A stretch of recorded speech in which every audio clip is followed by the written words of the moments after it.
que as pessoas boas enfrentam dificuldades? Vem comigo agora pela Bíblia.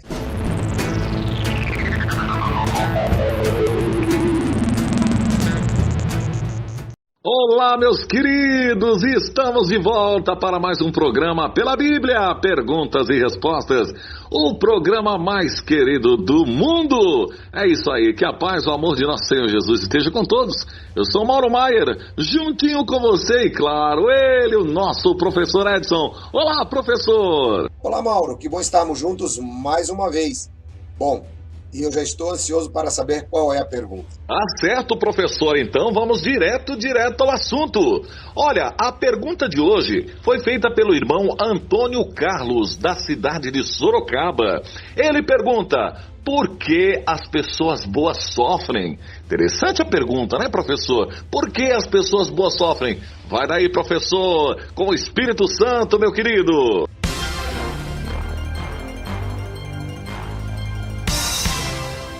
Uma pergunta muito interessante e, de fato, uma pergunta muito justa, não é, Mauro? Porque, afinal de contas, as pessoas boas também sofrem. Vamos entender pela Bíblia o que é que realmente acontece.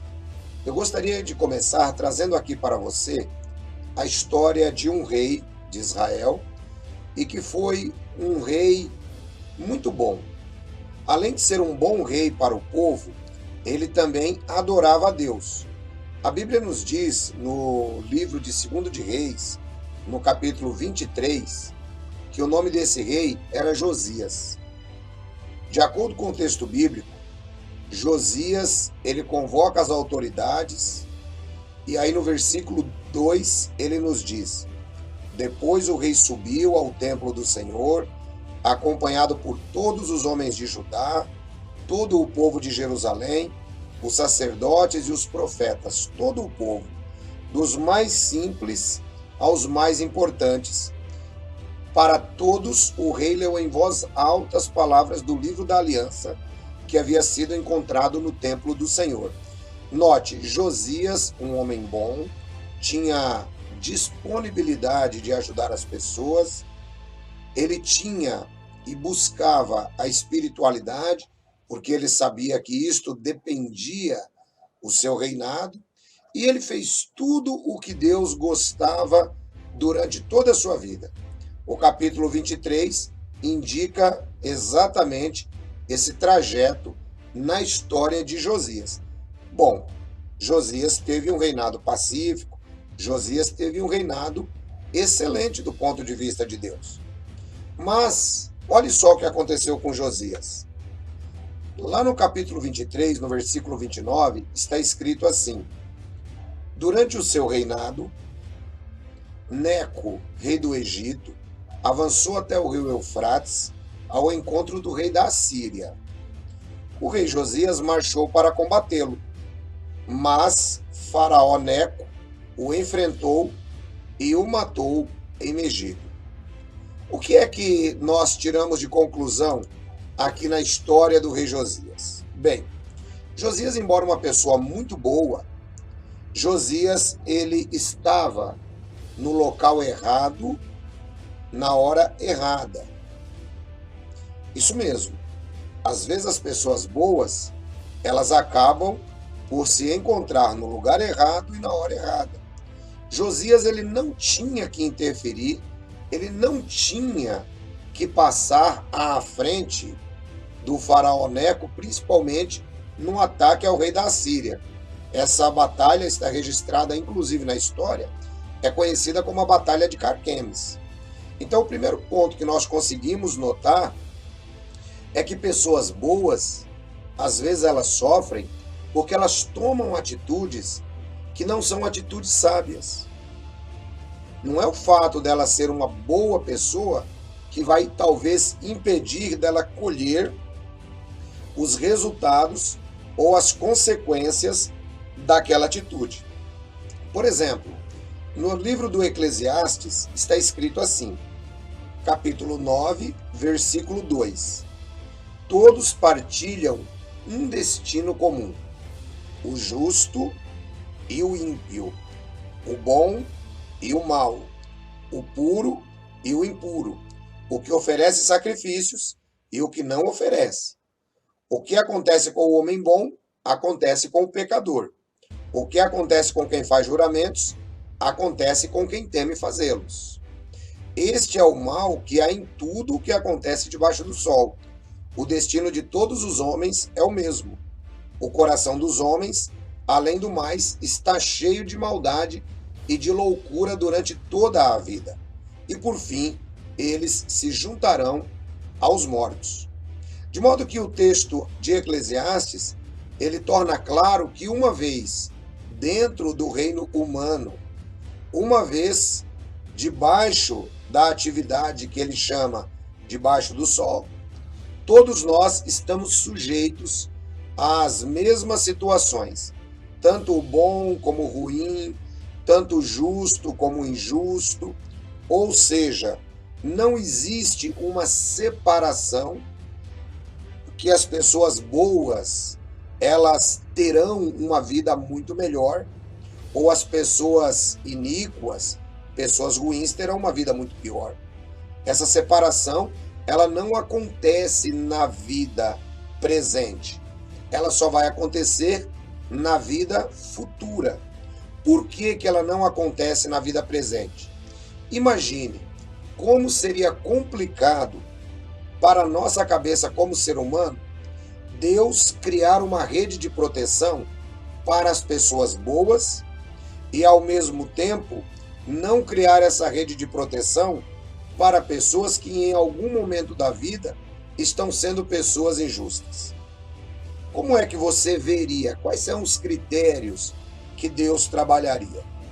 Portanto, é importante entendermos não o momento da dor, não o momento do sofrimento, mas é importante entendermos a causa, a raiz do sofrimento.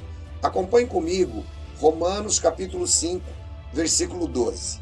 Está escrito: portanto, da mesma forma como o pecado entrou no mundo por um homem, e pelo pecado a morte, assim também a morte veio a todos os homens, porque todos pecaram. Perceba que o sofrimento e a morte, eles entraram no mundo a partir do pecado. E por que é que todos nós estamos sujeitos ao sofrimento ou ao pecado? Bem, nós podemos entender isso da seguinte maneira. De acordo com o livro de Atos dos Apóstolos, no capítulo 17, a partir do versículo 24, o apóstolo Paulo diz que todos nós somos geração de Adão. De um só homem ele fez todos os humanos. Uma vez que todos nós estávamos em Adão, nós nasceríamos em algum momento da vida. Adão, como nosso pai, ele pecou. E assim, todos nós herdamos o pecado. Todos nós nascemos pecadores e todos nós nascemos em uma situação moribunda, condenados à morte, conforme também disse o rei Davi lá no Salmo 51. Né? Ele disse que em erro ele foi concebido, em pecado. Portanto, é importante entendermos que a causa é que traz o sofrimento para os justos e para os injustos, para os bons e para os maus. O apóstolo Paulo, ele ainda fala mais um pouco sobre isso no próprio livro de Romanos, capítulo 8. Veja comigo o versículo 22. Sabemos que toda a natureza criada geme até agora, como em dores de parto. Note, o sofrimento atingiu toda a humanidade, toda a natureza, todo o reino humano, inclusive o reino animal. Todos sofremos. A causa é o pecado. Então, qual é a vantagem de eu ter um procedimento justo? Bom, a vantagem de você ter um procedimento justo é que a Bíblia nos ensina que todos nós, um dia, estaremos diante da cadeira de juiz de Deus. E quando você estiver diante da cadeira de juiz de Deus, você pode ter certeza que todos os seus sofrimentos estarão finalizando. Você não mais precisará se preocupar. Nesse mundo, nós ainda temos muitas dificuldades. Nesse mundo nós passaremos por tribulações, nesse mundo nós passaremos por sofrimento, mas nosso Senhor Jesus Cristo diz: tenham bom ânimo, eu venci o mundo. Portanto, da próxima vez que você passar por uma situação difícil, lembre-se, não é que você é o culpado, não é Deus que está te punindo. Muitas vezes é consequência de situações que você plantou anteriormente. Lembre-se, perseverar diante dos sofrimentos vai fazer com que você cresça como pessoa. Perseverar diante dos sofrimentos tornará você uma pessoa mais atenta à situação daqueles que sofrem. Então, nunca pense, de maneira nenhuma, que você está sendo punido por Deus, porque você está sofrendo, nada disso. Existem pessoas que não estão sofrendo e terão um ajuste de contas muito maior com Deus. Eu sempre tenho dito o seguinte: essa nossa vida atual é apenas um momento de passagem. A Bíblia diz que é como o vento, é como a palha na peneira, que se joga e ela é levada ao vento. É como uma fumaça. A nossa vida é assim. Só que nesse pouco período de tempo que nós temos aqui, embora passemos por dificuldade, embora passemos por sofrimentos, nós podemos ser fiéis a Deus. E é Ele quem vai nos recompensar. Portanto, da próxima vez que você enfrentar situações difíceis, lembre-se disso. Um grande abraço a todos vocês, Deus abençoe, e eu tenho certeza que eu estou falando com pessoas muito boas e que nesse momento podem até estar enfrentando sofrimento. Fiquem todos na graça e na paz de Jesus. Coloque a sua situação nas mãos de Deus. Ele não prometeu que iria retirar o sofrimento, mas Ele prometeu que estaria conosco durante a nossa caminhada. Um grande abraço, até o nosso próximo encontro pela Bíblia, Perguntas e Respostas. Obrigado, professor! Olha que coisa maravilhosa, gente! Aprender mais um detalhe importante nas nossas vidas, de acordo com o que a Bíblia explica. É direto na Bíblia, Bíblia pela Bíblia, porque a própria Bíblia se explica.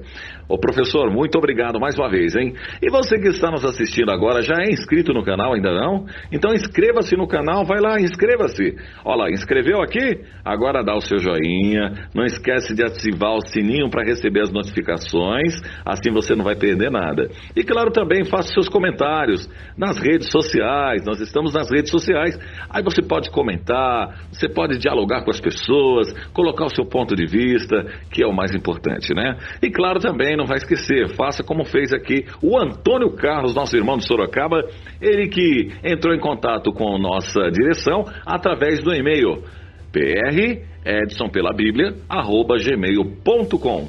Tá aí, ficamos por aqui, mas estaremos de volta, se o nosso amado Senhor, o nosso Salvador Jesus permitir, no próximo programa. Fiquem todos com Ele e que a sabedoria de Deus esteja com todos, e um abraço para todos vocês. Tchau, gente!